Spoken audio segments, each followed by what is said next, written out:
Welcome back to the Blitz and Kick podcast, where we are all football all the time.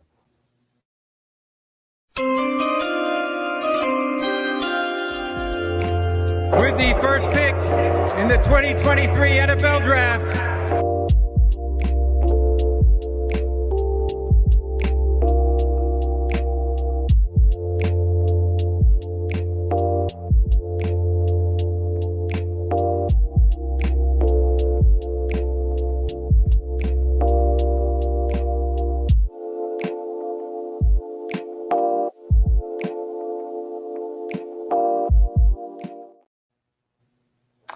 All right, guys, you already know what it is. It's Dawn of the Draft again, where Kyle and I tonight are going to tackle a whole new position group. Kyle, what are we running this evening for those of us that are joining? Running backs. We have a lot of them here.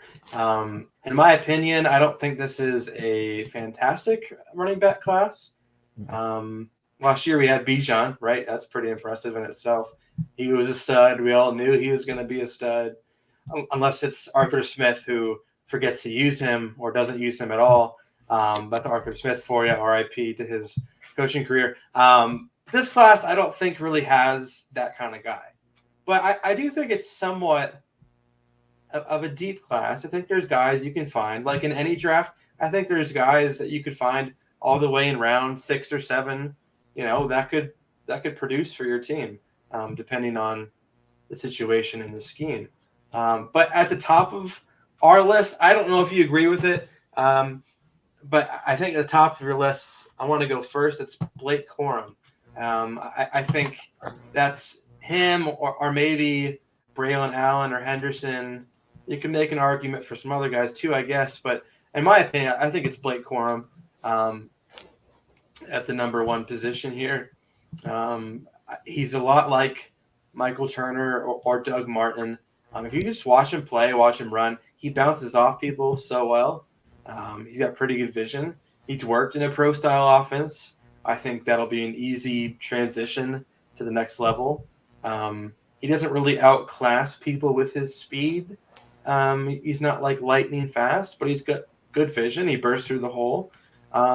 He will turn 24 in November, though. So that's something that, like, if you're looking at a shelf life for running backs, he might only live out his first rookie contract.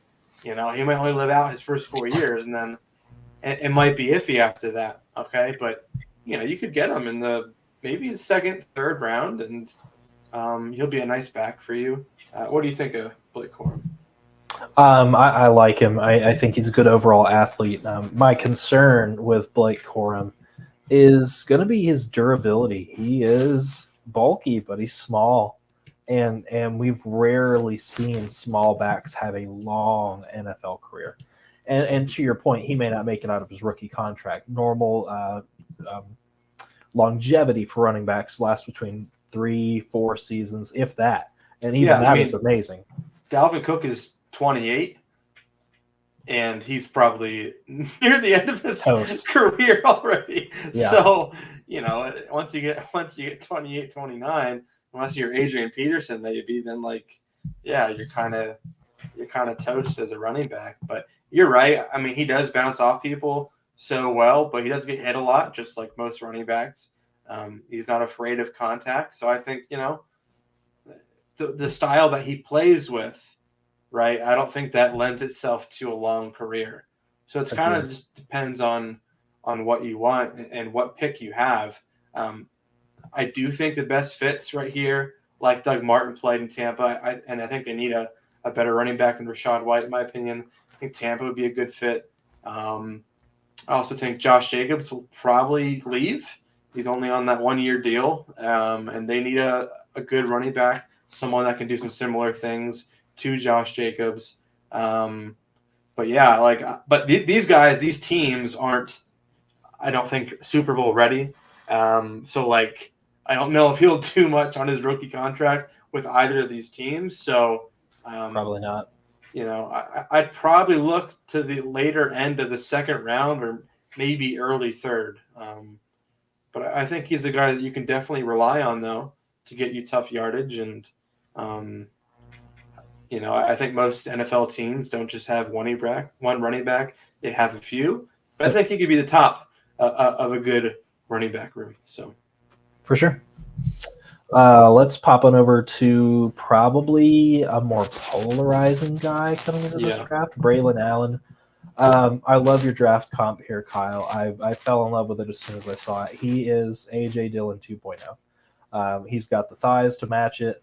Like, he's just this big monster of a running back. The problem is he just doesn't do a lot with the opportunities that he gets when he touches the ball. He's just a bowling ball. Wisconsin's line is okay. He's going to have some better lines in the NFL, and I think he'll look better in the NFL because of that. But I'm just concerned that maybe he's a little too big as a power back. I don't know. Yeah, I mean, I've seen a lot of comparisons to Derrick Henry, and I disagree with that. And like when you watch Derrick Henry, okay, he is that big. He is probably around 6'2", 245. I don't have the height and weight in front of me, but he's also super fast. Okay, he's also super fast, elusive, and he doesn't go down easy. Some of the stuff that I've watched with Braylon Allen, he just gets tripped up a little too easily. You know, like it's kind of disappointing in a way. It's like, okay, you're this massive, you know, pretty fast human being. You have good cutting ability, good vision.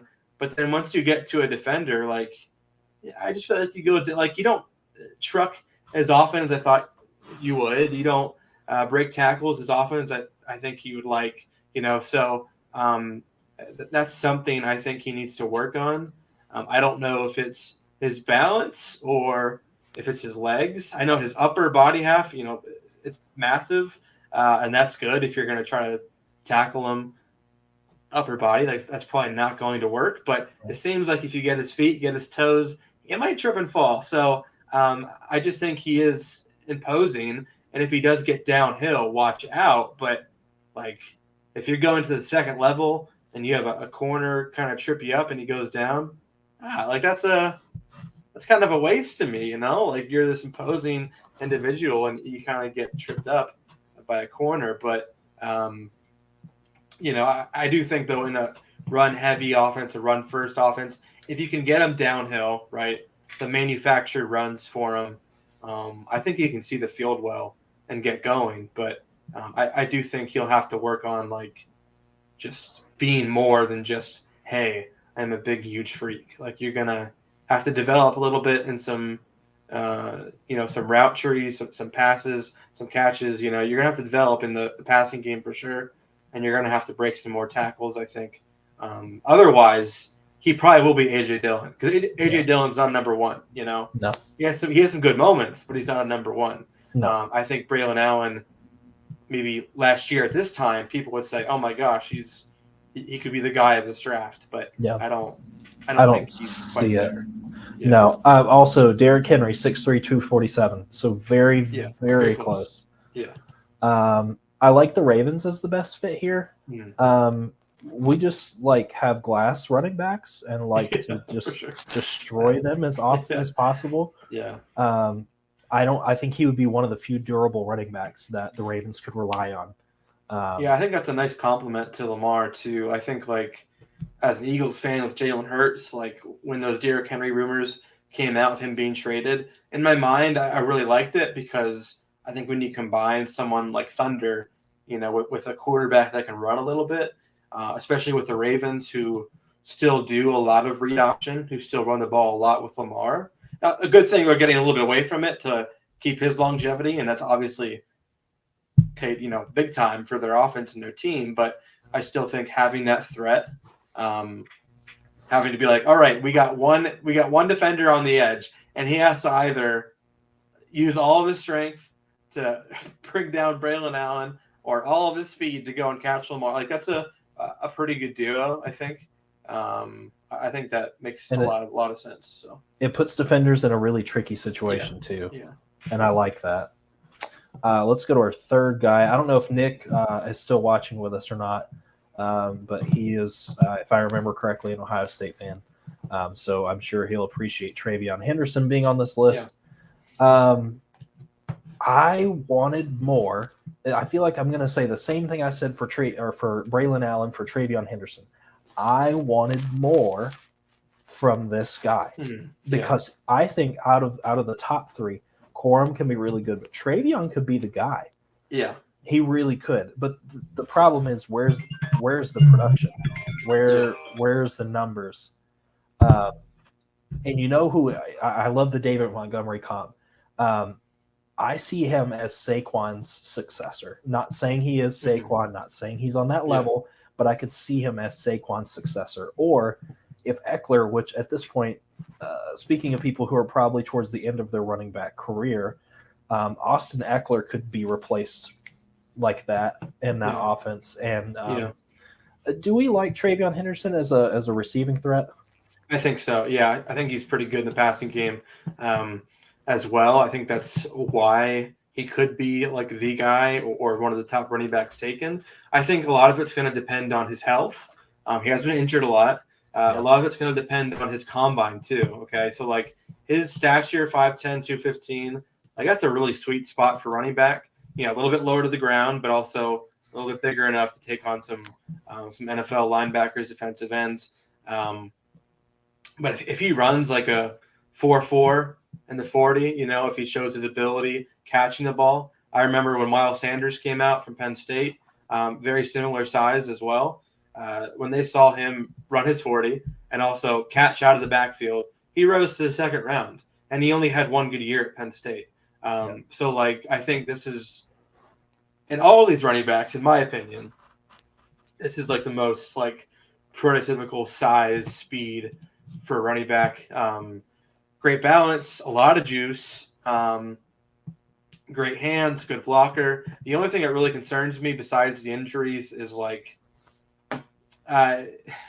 listen, we know Ohio State's offense. We know they're insane receivers. More than likely, he's not going to have that team around him where the whole defense has to prep for their three insane receivers and most likely have a little bit of a lighter box. And, like that's probably not going to happen in the NFL unless he goes to the Cardinals and they get Marvin Harrison or something. I don't know. But I think it's going to be a little bit tougher for him to adjust.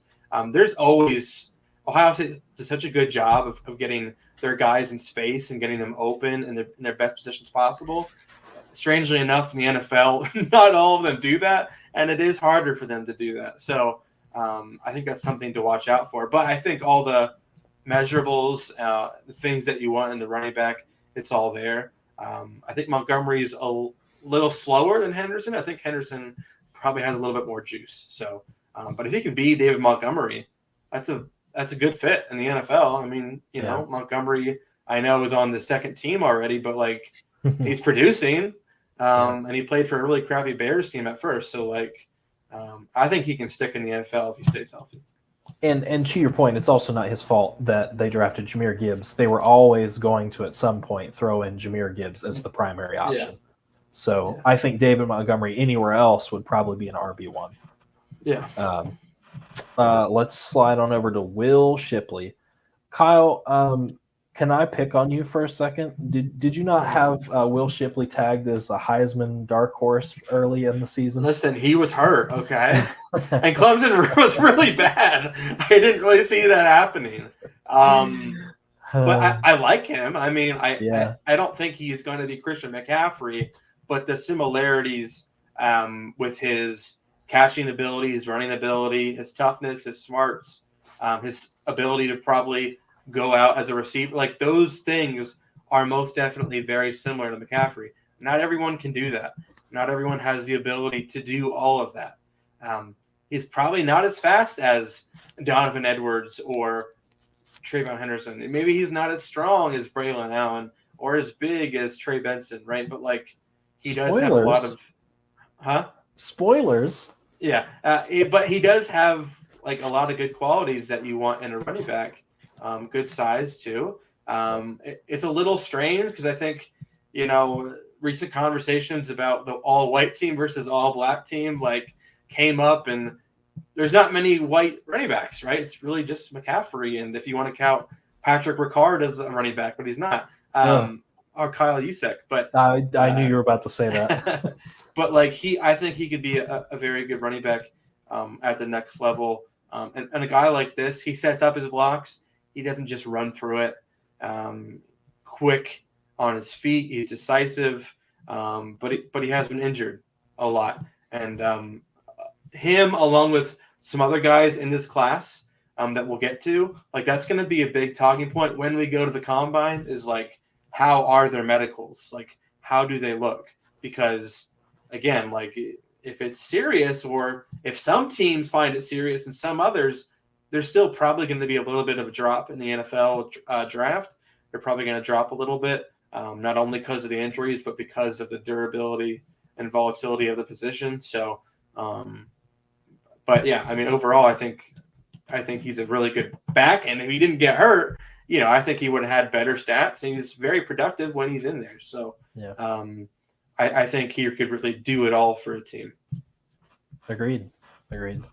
I think the only thing that I see as a drawback for him is his speed. Yeah, he's not Christian McCaffrey speed. Mm-hmm. No, I don't think so. That's my only drawback on him. I think he'd be great in either one of the Patriots or the Eagles running back rooms. Eagles, Swift is good, yeah. But Hurts just absorbs so much runs that I don't think it matters who you have in there. Yeah. The Patriots need somebody as a backup. Ezekiel Elliott did good, but I don't know how much longer I'd trust Zeke, if that makes sense. So let's hop on over to Trey Benson. The Florida State man gets the Florida State comp. I like it. Yeah, I mean, watching him, like, I'm not going to pretend I'm a tape watcher because I haven't watched tape on all of these guys, like, in depth. Like, I'm not going to pretend that I'm that guy. But when I've watched Trey Benson, he just looks the part. Like, he looks most like an NFL running back out of any of these guys, in my opinion. The way he cuts through defenders, the way he breaks tackles, the way he runs, like he doesn't go down easily. He just looks like an NFL runner out of all of these guys. He looks like he's going to hold up. He's 6'1", 223. That's a massive running back. But also, like, he just bounces off people. He's violent. He's sturdy. He's got good size and good speed. Like, just really good everything, in my opinion. 0 fumbles as well. The thing that's going to hurt him, along with some other guys, terrible knee injury in 2020. He tore his ACL, his MCL, his hamstring, and meniscus. I probably should put another team in here, but a team like the Browns, like, with Nick Chubb's injury, even though Benson does have that horrific injury, I think those two could, like, I don't know if he's Nick Chubb, how fast Nick Chubb is, but I just think Nick Chubb does everything so well, and he's so tough to bring down, and he wears you down, but also you have to watch out. Oh, he can run by you too. I don't think Benson's a one-trick pony. I think Florida State has done a pretty good job of getting running backs to the next level, Cam Akers included, right? He came out and has done pretty well. So, having the Vikings on this list who had Dalvin Cook, but also the Panthers, who I think need sorry, Miles Sanders. I don't think you're that great anymore. But have a better running back there to be with Bryce Young, a guy that you can trust and rely on. I think makes a lot of sense. I'm excited to see how he does in the combine because I think he's a physical freak, and I really liked what I've seen from him. I'm going to take this moment to remind everybody, if you did not know, Kyle and I will be attending the NFL Combine this year. As I said last week, we will be covering some on-site things that we're seeing in the Combine, performances, and then every night that we get back, instead of going to sleep because we're both crazy, we're going to do live mock drafts every night to get you up to speed on what we saw, what it affects, how we think things will shift, because we love you all and we're crazy. So let's go ahead and move on to our next person, Kyle. It is Jonathan Brooks. Yeah, I had to say Jonathan because if I didn't, I kept typing it in wrong, and it was like, this guy's not coming up. So he is really interesting. What do you like most about him, Kyle? I think if he didn't get a torn ACL, I think we'd be talking about him as the first running back on the board. Honestly, another guy that can, I think, do everything for you. He's big at 6'0", 2'7". So, for example, Todd Gurley, 6'1", 220. So that's my comp. So an inch taller, sure, but I think very similar kind of height and weight there. I think Brooks has some room to fill out too. But he's deceptively fast. He's deceptively quick. He cuts very well. He's very good in the screen game as well. So he's not just a one-trick pony. I think him in like a Rams offense, right? That'd be very dangerous. Him in a Chiefs offense, that would be very dangerous. Him in a Cardinals offense, that would be very dangerous too. Guys that can just do more than one thing for you, catching the ball out of the backfield too. Very light on his feet, breaks a lot of tackles, good stop and start ability.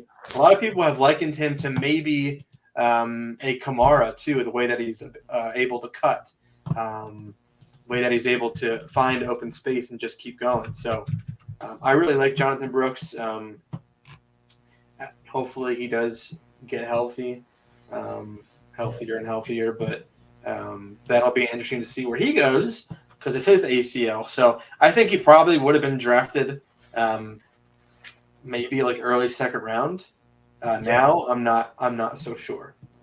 So, but I love the fits here also because the Cardinals, they have James Conner, but James Conner's been hurt a lot, and there's not really a good answer on their offense outside of Kyler Murray just kind of slinging it to whoever at this point.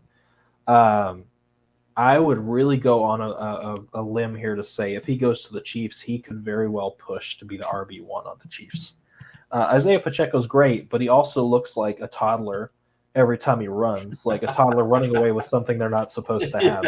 Like he the amount of footsteps that he takes versus what he needs to take stresses me out every time he runs. So I think he has the potential to be there. I just think he needs to be healthy, and I agree with you on that one.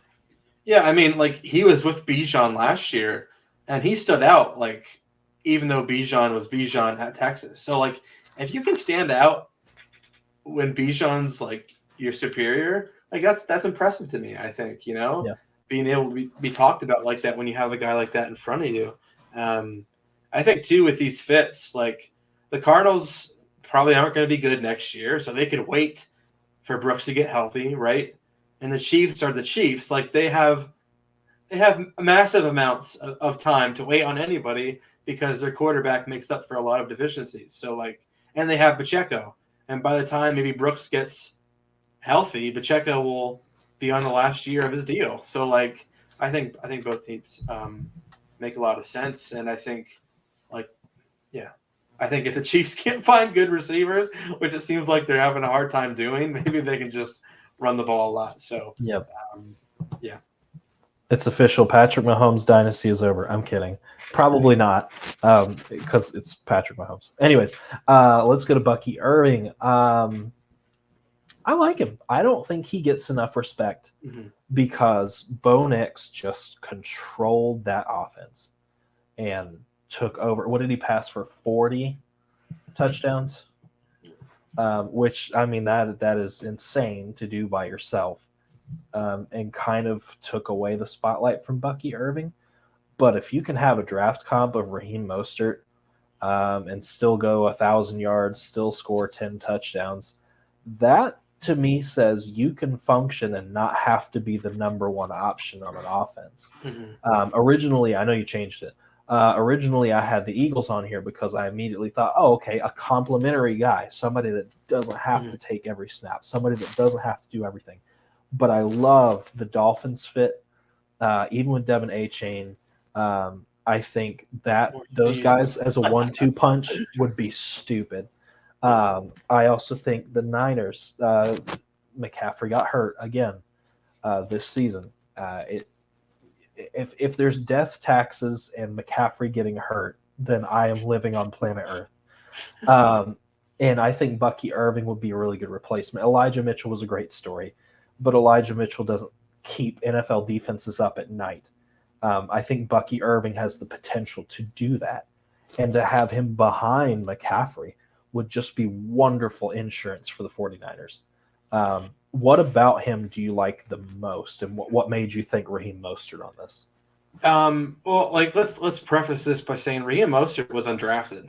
You know, like it's not like, oh, comparing him to, you know, Pro Bowler or amazing fantasy player Raheem Mostert. Like Mostert was undrafted.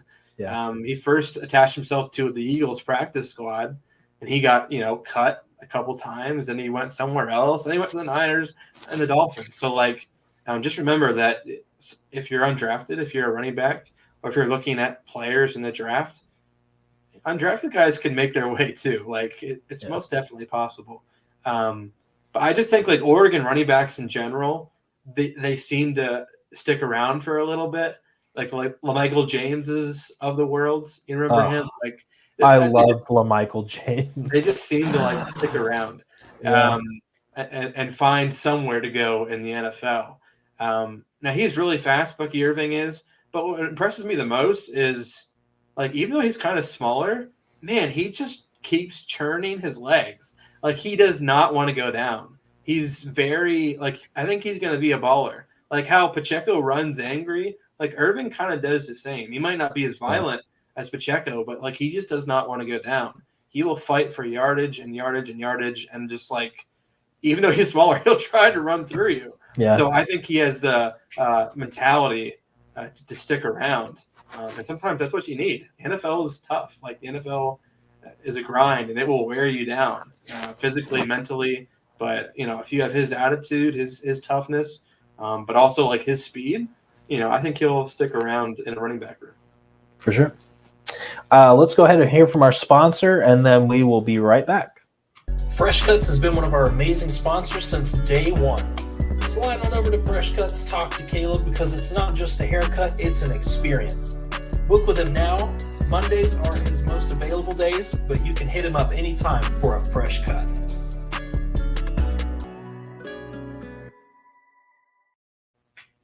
Awesome. Yes, if you didn't know, Fresh Cuts is our sponsor. You can book with him through www.freshcutsbarbershop.com anytime. Speaking of which, I need to get in there. I'm starting to look like a hobo, but that's not important. What is important is Audric Esteem. I had him in fantasy for college football this year. Boy, what a dependable running back. 18 touchdowns. That's nothing to sneeze at. He I don't know. He's good, but I wouldn't say anything about him is like, like I don't sit there and go, oh man, this is the next guy. But I will agree with you. He's tough, but he's just not super fast. He's not super strong. He's not super, you know what I mean? Like he's good. That's the highest compliment I can give him. And I put the Rams on there because Kyron Williams like came out of nowhere for the Rams, right? Like I think some of these guys are just dudes, like they're just running backs, and they can find a way to stick around the NFL and function. Like you said, he doesn't really do anything super well, and I've seen a lot of negatives about him. I think anytime you go over prospects like this, I think you not only use what you know, what you see, but you also look at what other people see and what they know. And I feel like there's been a lot of negatives around him. Like he was productive, but that's kind of about it. But like watching him, like he might not do everything super well, but he does them okay. Like, like he is physical. He does fall forward. He's not slow, but he's not super fast, but like he's productive. And I think in a pro style offense, if he does his job, right, and if other people do their jobs, he could be fine. I think that's kind of what you're hoping he'll be. I think high end, I don't know if there is a high end for him because there's not many elite running backs that don't have some kind of, gifted athletic traits, right? I don't think he has that, but my gosh, like Dameon Pierce, last year was, lightning out of a bottle, and this year he was absolutely nothing. Like similar size, similar weight, both very physical running backs. I think they're similar. Like I think if you can't really use your athletic traits, like if your team can't do much for you, and you can't find ways to make plays to win, like you're just going to be a backup. So if he gets on the right team, I think he could be okay. I agree. I don't think he'll be an RB1, but he could definitely be a nice compliment to Kyron Williams, be a nice compliment to Singletary and Dameon Pierce. He'd be a good compliment. I think that's the best aspect that he has. He'd be a good compliment. Yeah, I mean, look at who was it? I think Trey Sermon. He got picked up on the Colts practice squad, and he was on the Niners. He was a former 3rd-round pick, I think. Got cut, got signed, and then he wound up on the Colts. And at the end of the year, he had a pretty good game, one of the final games of the year. And why? Not because he was an elite athlete, but because he was a good running back, and his offensive line made room for him, and he did his job. So I think that's very similar to Audric Estime. He could find a good fit, find a good team who has a good offensive line, does his job, goes the right way, falls forward. A lot of teams would take falling forward. If you could just get 3 or 4 yards, teams would take that. If you do your job, teams would take that. So I don't want to hate on Audric Estime. I've seen a lot of hate on him, so I'm not going to be that guy. I think he'll be fine. Understandable. So we don't know officially what he's doing yet, but I got to be honest, he is one of the most complimentary and insanely good running backs as a duo that I've seen since Alabama running backs. I could list, Trent Richardson, Mark Ingram, Eddie Lacy, Derrick Henry, those kind of weird combinations that just was a 1-2 punch and always made it happen. I haven't seen that for a while until this year's Michigan team, and Donovan Edwards is a huge part of that. I saw a lot of comps online for DeAndre Swift, and to be honest, I get it. He's not. I think what you said was he's not as shifty, but he's got the speed, he's got the explosiveness. I like him. I don't see any reason for teams to shy away from him. I don't see any reason for teams to say, oh, well, I don't know about this guy. But I'm also not sure he's an RB1. I think he's the good complementary piece to an RB1. He's what David Montgomery is about to become to Jahmyr Gibbs. Yeah, I agree. Complementary is the key word here. I think teams will look at him as complementary. I think that might push him higher in the draft just because of that. If they're looking at him as we want an RB1, well, he's not an RB1, so we'll take him off our board. But if teams are looking at him or looking at their draft board, we want a complementary running back piece, a guy that can come out of the backfield, catch passes, catch screens, maybe go in as a receiver, give a little bit of more juice to our team. That's him. And I think DeAndre Swift is a good comp. Swift played a little bit in the slot with the Lions, I think, but also he's been very productive receiving in his career so far, as has Alvin Kamara. That's why I put the Saints in here. I think they could be a little bit similar. I don't think he's going to be as good of a pro as Kamara, but I think they can do some similar things. And then the Jaguars too. I think he's a little bit similar to ETN. I don't know how Tank Bigsby is doing. I don't think he had a very good rookie year, but I think he'd make a lot of sense there with Doug Peterson. He likes his running backs. And he likes guys that can catch the ball out of the backfield, and I think Edwards can most definitely do that. Listen, I saw the Seahawks who already had 2 running backs last year, and they drafted was it McIntosh, maybe the running back from Georgia, more of a receiving running back, in the 5th or 6th round, right? So they already had 3 running backs, and they still drafted a guy that could catch the ball out of the backfield. Why? Because you need that. At some point, you need that, and you want that in your offense, and there's always going to be a spot for you to do that. So I think Edwards, if he declares and has a decent combine, I think he could sneak his way into maybe the 3rd, 4th round. I agree. Let's hop on to Devin Neal. I was very excited to put Devin Neal on here. As you can see his stats at the bottom, he is very productive. 6.3 yards per average on 203 carries. That's pretty solid. That's pretty solid. It was better than Derrick Henry this year, which I believe he had 4 point something. I can't remember exactly. I got to go back and look at that. But I remembered it was the lowest of his career. And I was like, of course it is. So, the Titans will be like, oh, he's horrible. Get rid of him. So, that's – we'll talk about the Titans a whole separate time. But anyways, Devin Neal, Khalil Herbert, I see it. I see it a lot. Again, this is another very complimentary running back. I could see him pairing insanely well with Javonte Williams, kind of taking some pressure off the young guy and giving him some help behind him. Also, Joe Mixon. Who knows how much longer Joe Mixon has got in his career. He could be kind of an RB1 replacement for like a couple years until they figure out what they want to do. They could run by committee. They have the funds to do that. I love everything about these fits in the comp. What are your thoughts on Devin Neal? Yeah, watching him, I think Herbert is a good comp because like Herbert was that nice change of pace for the Bears, but then he'd get like hurt, and you're like, oh man, I missed that juice, I missed that speed, and like he'd get like an 80-yard rushing touchdown. You're like, wow, man, he's fast. Oh, but then he got hurt. Like I think Devin Neal can offer you that same kind of speed and game breaking ability.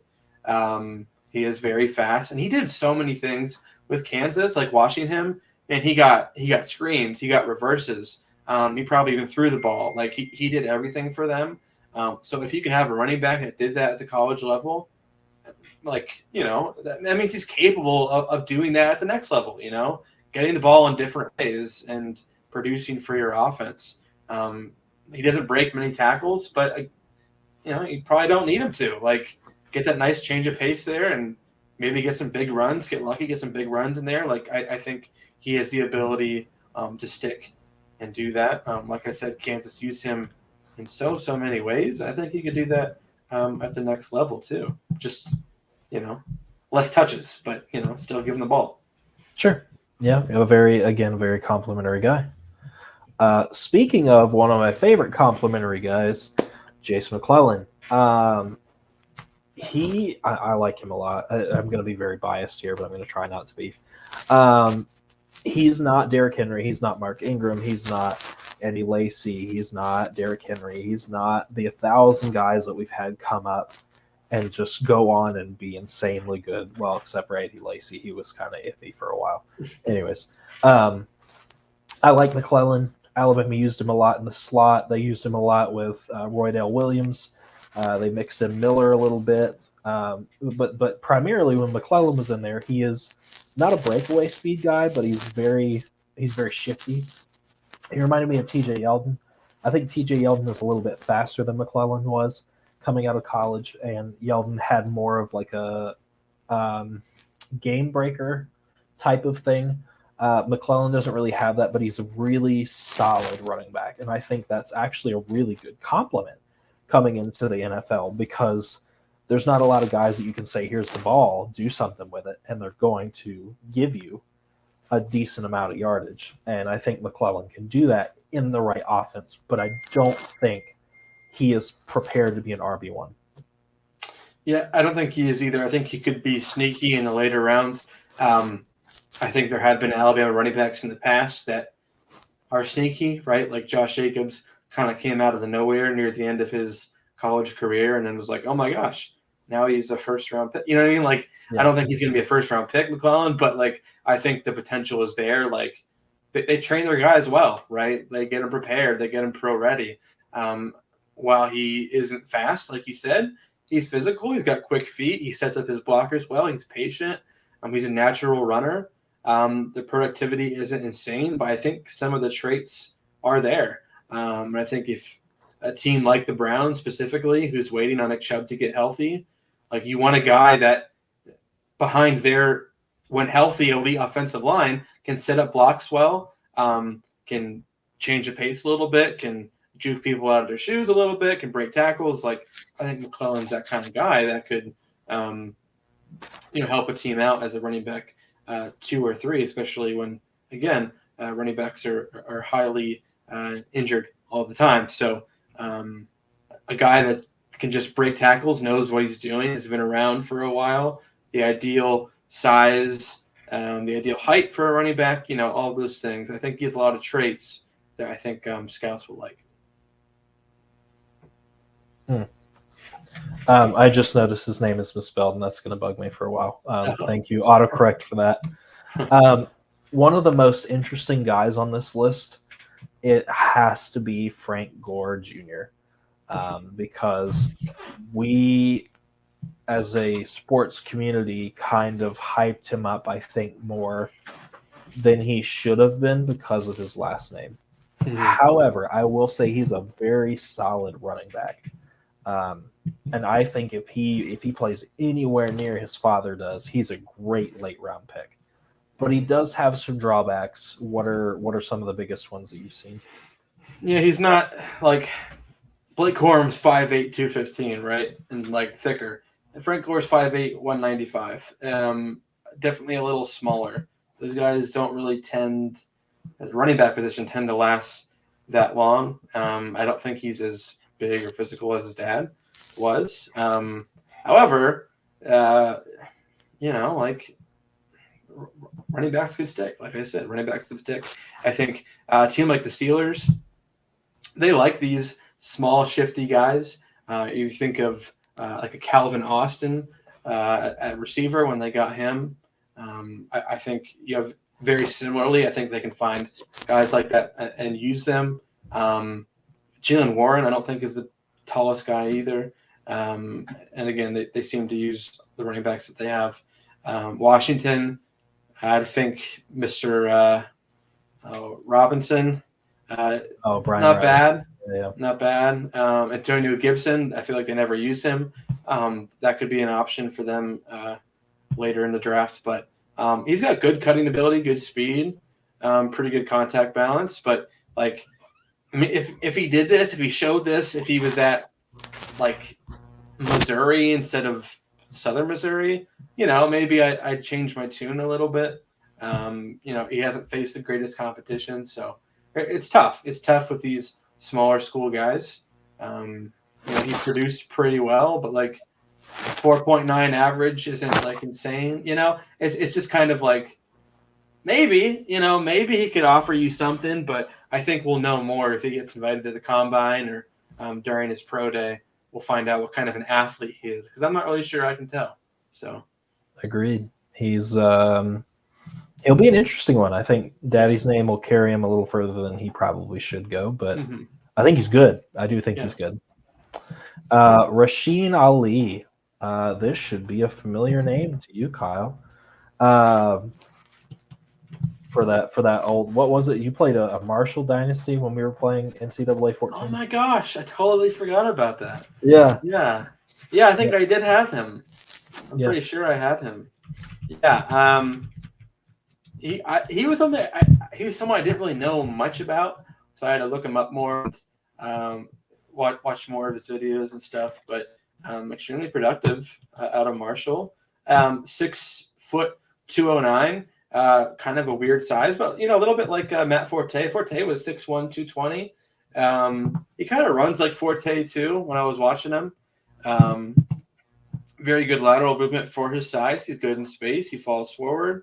He's pretty good in the screen game too. I don't know what kind of athlete he is at Marshall, but it seems like the coaches loved him, the players loved him. He did everything right. He flashed at times. He might not flash the greatest athletic ability we've seen in this draft from the running back position, but he does a lot of good things. I almost put Tyjae Spears here. I don't think they're similar players, but Tyjae Spears out of, was it Tulsa? Tulane. Tulane he went.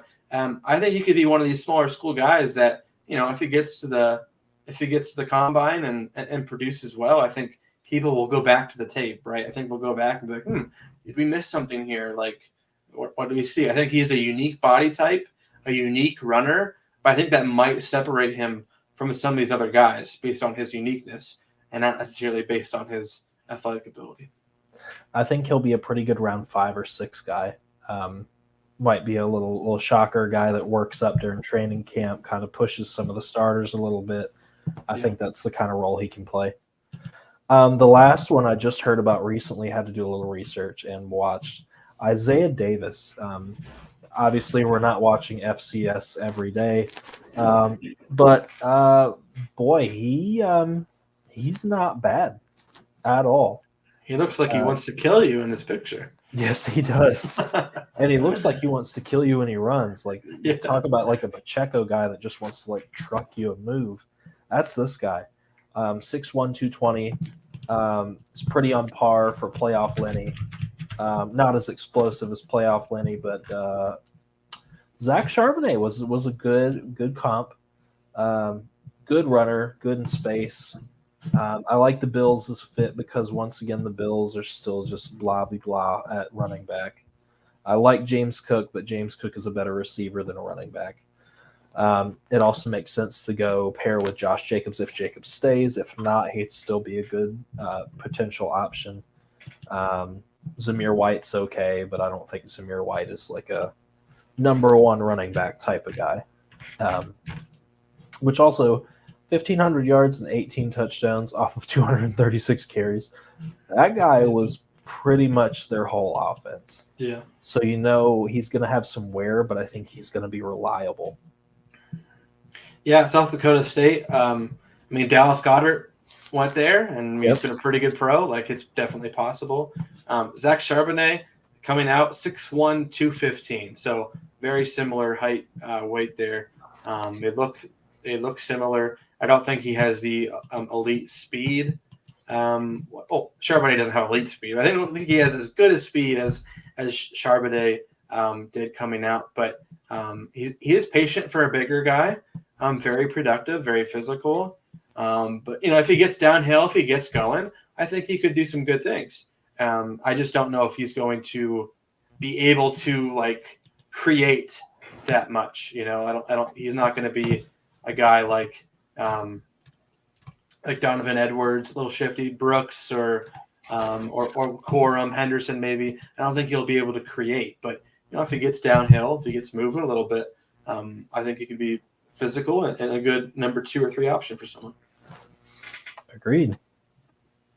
Well, thanks for hanging, guys. For running backs, next week we will be covering wide receivers and tight ends together. So strap in. That's going to be a long one, but there's a lot of guys that we need to talk about that could be potential game breakers, guys that could really come in and step their game up and change a franchise.